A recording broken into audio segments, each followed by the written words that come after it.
In this video, I'm going to react to could the US invade the UK if it wanted to?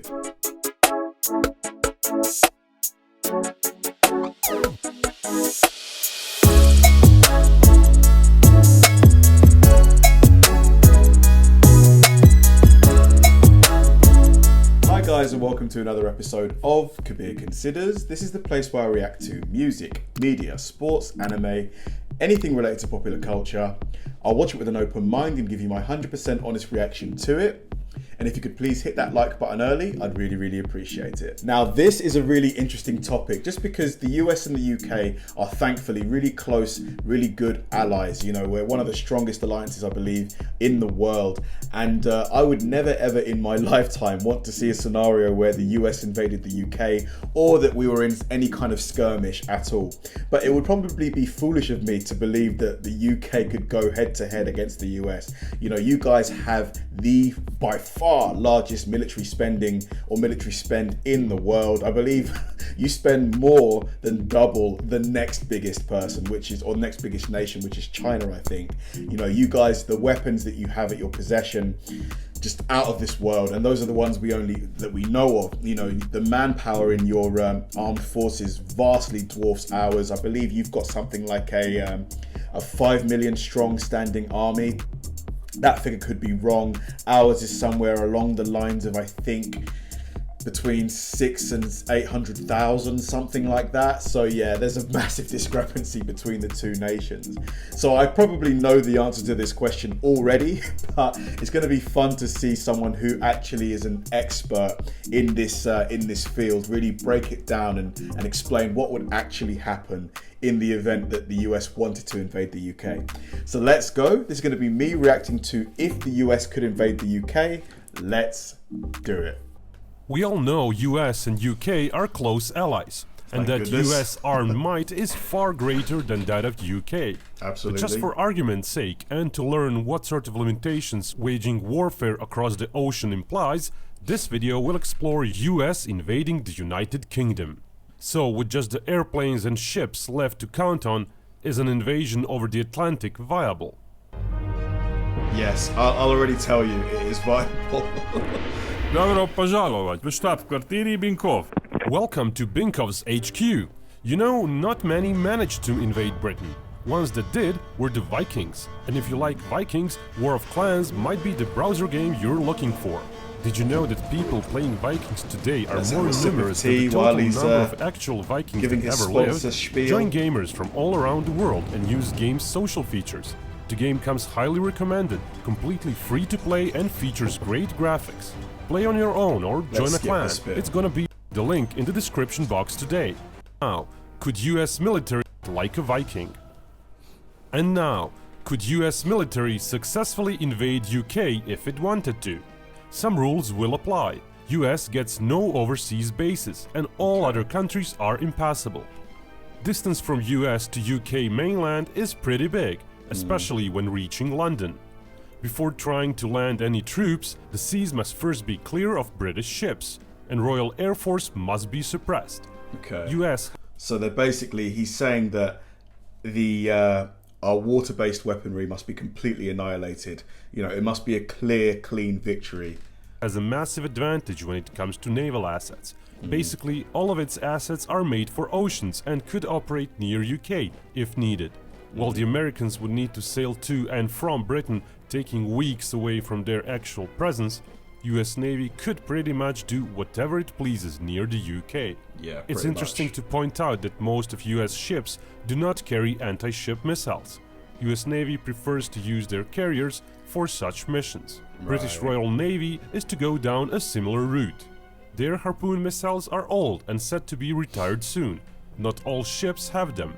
Only a minor part of the British fleet has modern air defense systems. Wow, okay. Basically, the sea war would be fought above the sea and under it, but the British lacked anti-ship missiles for its aircraft. Furthermore, British Tornado aircraft ceased to train for the anti-ship missions almost 2 decades ago. Basically, if UK had to try and do air raids against US fleet, it would be down to 2 weapons: laser-guided bombs and short-range tactical missiles. Brimstone in particular might be the weapon of choice. While its warhead is tiny, Brimstone 2 has a decent range. Still, against dozens of potent destroyers designed to deal with many anti-ship missiles at once, it just wouldn't be effective. it's unlikely UK could do much. British best bet would be their submarines. They're fairly modern. Theoretically, the British could use their ballistic missile subs as attack subs as well, and speed up the entry into service of another astute sub, while keeping one Trafalgar running a bit longer, rummaging for retired sailors to crew it. Still, the British would be far... Just look how vast the American submarine fleet is compared to ours. Obviously, you know, the GDPs of both nations are just hugely different, so you can't expect us, the UK, to spend as much as the US, but you've got 68 submarines. We've got 11. Are outnumbered. US submarine fleet dwarfs theirs. Given a bit less time on station and British home advantage when it comes to resupply, the balance of power may not be quite 6-1.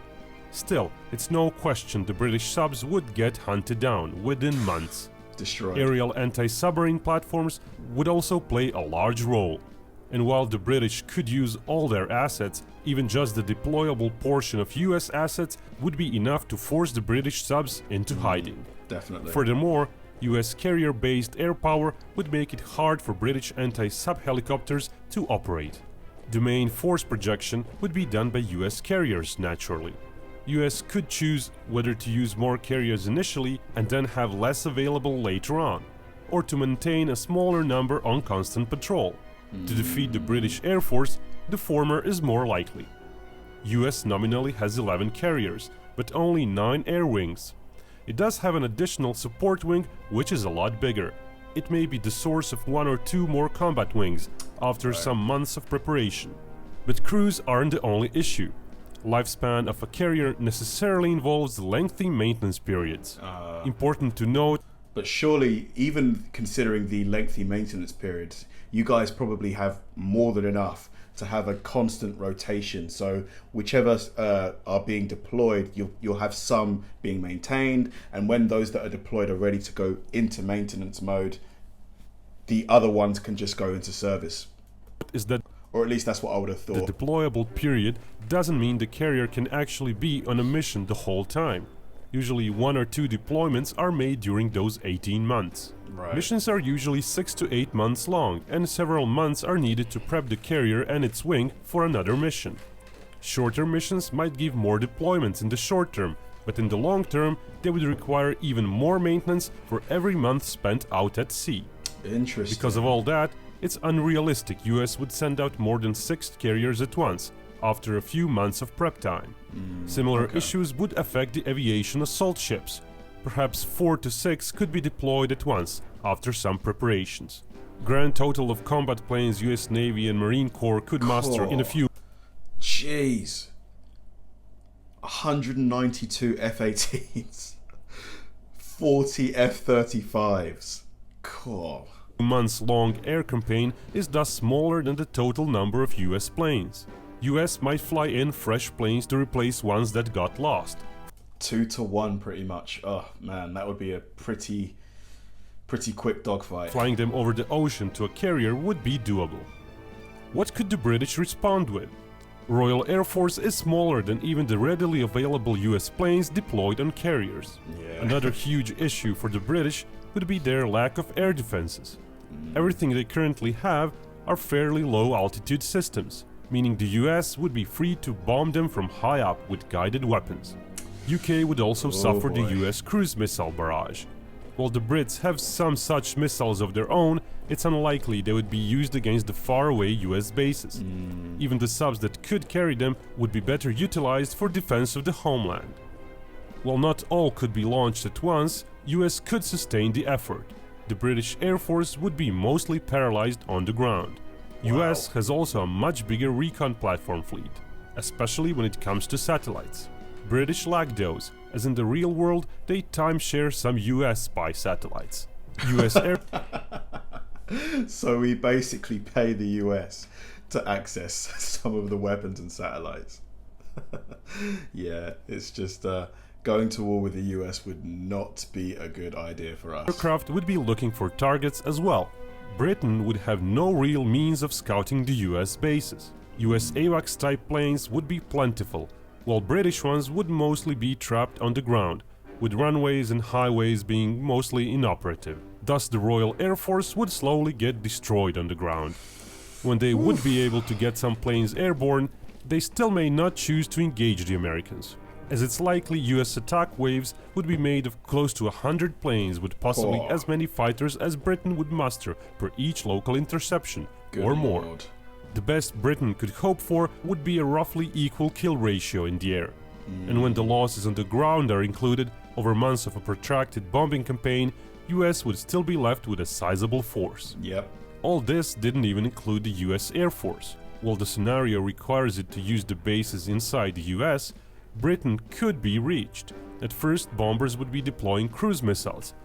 I just gotta say, the B-2, like, even though the graphic that he's used is obviously very, very basic, just the shape, the silhouette of the B-2, let me know in the comment section, but I think, honestly, it's probably one of the best looking planes we've ever made, ever.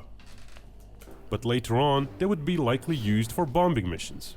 But could the Air Force tactical plane fleet help out as well? With very ample in-flight refueling, the answer is yes.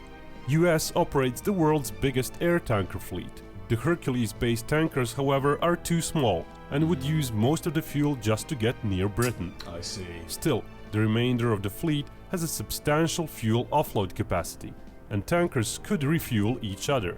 Such ops may sound complex, but compared to what the British did in Falklands War, they're fairly basic. The British used a dozen tankers to refuel themselves repeatedly, keeping the bomber refueled throughout all of the route. That's While very, all very of the clever. tanker fleet would not be available due to maintenance, the rest could still offload significant fuel loads just outside Britain if needed. With several refuelings per plane, US Air Force could still expect to have around 400 combat planes in action practically every day. The God. British would really have no chance in the air. Within months, the US would have complete control of the air, and thus the second phase of the invasion might commence.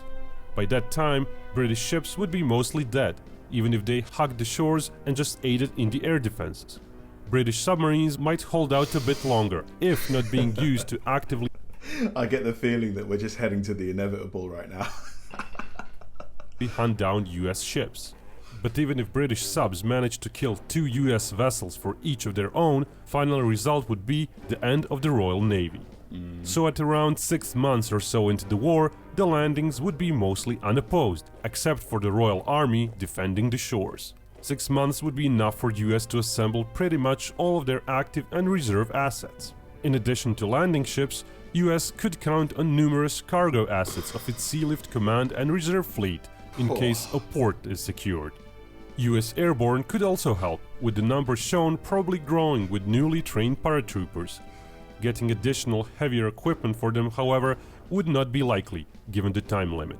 US transport plane fleet is pretty big, and should be able to drop all the airborne troops within days. US could be looking at close to 30,000 troops during the first day, and close to 20,000 more the day after. Subsequent days would see fewer and fewer troops being added, and more supplies being brought in. The British would enjoy more soldiers than shown before. The reserve mentioned covers only the soldiers receiving some training periodically, and soldiers for whom some heavy equipment is stored. In an event of a total war, Britain would be using those 6 months to mobilize as many soldiers as possible. Of course. While they would be equipped with basically just rifles, and while their training would be less than adequate, they would still boost the overall numbers several times. But even though that boost, it's going to be short-lived because, like he said, these troops are going to have such short training, such limited weaponry. It's going to be...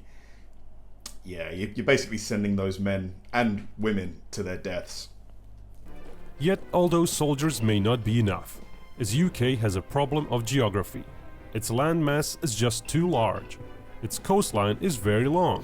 Even when taking just the western part of its coastline into account, the area to be defended is huge. And what about the islands? Perfect for US to take and entrench themselves at, before launching further landings from them. Most of those areas are sufficiently far away from the mainland that British artillery would not be much of a factor. And what about Northern Ireland? There are just too many places for US to concentrate its assault on. Yeah. The British would not be able to move their forces around easily and protect those islands or the Northern Ireland. So the islands would fall one by one. Then either Northern Ireland would be taken or part of Great Britain would fall. Hard to traverse overland Scotland would be an obvious choice, though that would also slow down US breakthrough as well later on. Cornwall or Devon are also decent picks, as British defenders lack room to swoop down on the US beachhead from all directions, though such areas would likely be more heavily populated by British military to begin with. Once the US manages to secure ports and airfields and brings in US Army reinforcements, it would be basically game over for the British. Yep. US would build up its helicopter force on the areas it has taken, which is considerable. While the British have a fleet of their own to help quickly distribute its forces where needed, their numbers are small. Both sides would of course be losing many helicopters, US to British low-level air defenses and British to US fighter cover, which would continuously be flying over the important areas. The British would have only a small part of shown inventory of heavy weapons present at any one point the US attacks. While US would also not be disembarking thousands of its Abrams tanks or 10,000 of other heavy combat vehicles, the overwhelming fire support coming from various directions would more than make up for it. Fire support from the ships may come in form of MLR units firing from the ships rather than actual gun barrage. US ships still lack long-range gun rounds. Attack helicopters are another way of concentrating force in one area quickly. But again, the British are far outmatched, even if just half of US numbers are present. The issue for the Americans would be time. As the scenario asks what can be achieved within 1 year, US would be under pressure to progress from their multiple beachheads. Northern Ireland is likely to fall within the 1-year time limit, but only minor parts of the Great Britain would be overrun by the Americans during the same time period. The British would put up a hell of a fight. Ground troop loss ratio would favor the British somewhat, but when Air Force and Navy losses are added in, where Britain would suffer more heavily, the US would come out fine. Yeah. With added large chunks of conquered territory, As suspected. the US could call itself a victor. Big thanks go... Yeah, that pretty much ended just as I suspected. It's just the disparity in terms of the military size, spend, weaponry, amount of troops available, even the technology behind some of the weapons. Because like he said, a lot of our weaponry is just so old, you know, hasn't quite been updated. Probably because obviously we and the US have such a close relationship. I believe if we were to get into a serious conflict, I believe the US would have our backs and vice versa. So we probably depend on that probably a bit too much. Maybe we should spend a bit more on updating and expanding, you know, our weapons base. But yeah, it was an interesting thought experiment. But yeah, it was, I knew the answer from the start, but it was fun seeing him break down exactly how it would happen. Yeah, long live the close alliance. Thanks for watching, guys. If you enjoyed this video, please like, subscribe, turn on bell notifications, and keep throwing the recommendations my way. I know I say it all the time, but they genuinely help me out, because if I know you enjoyed watching something, I'll definitely enjoy reacting to it. So like, subscribe, turn on bell notifications, keep throwing the recommendations, and I'll catch you in the next one.